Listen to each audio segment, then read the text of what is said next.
Alright, we're taking a look at a project for some figurines for gun channels. Started out with Mr. Knives, and figured it's the easiest one to do, and Mr. Knives puts in a heck of a lot of work over on gun channels. So having some fun on one of the 2A podcasts the other day, and whittled little Mr. Knives character out of clay, and then bought some of this silicone rubber molding compound off of Amazon, and cast a silicone rubber mold of the little Mr. Knives.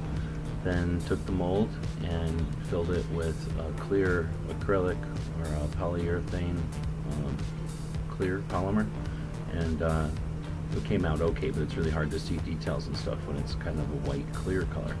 So got some of the polyurethane resin, which is more like a plastic, and mixed some of that up in a green color, and took a couple of attempts in order to figure out how to use the mold the right way and how to get his hands to work, but was successful in a couple of attempts to make a little Mr. Knives figure. Again, a little project and playing with the plastics and the materials and the tools and techniques.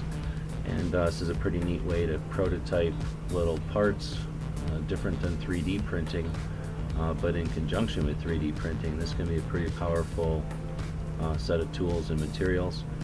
In addition, it can be used for reproduction of parts in small quantities or even in large quantities, depending on the material or depending on the part.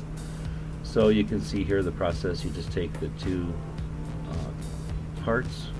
You can buy it in different components. I've tried to get the two-part where you mix it in equal parts. Mixes at room temperature.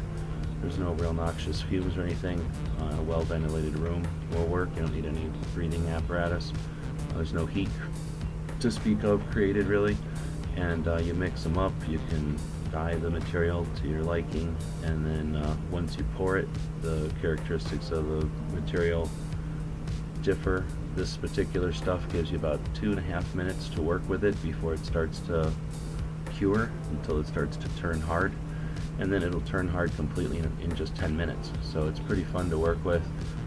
The time frame, once you get used to the pace, gives you the ability to actually create some stuff in a relatively short amount of time. Those parts are durable and interesting and useful for projects like this, and potentially useful for other types of prototyping.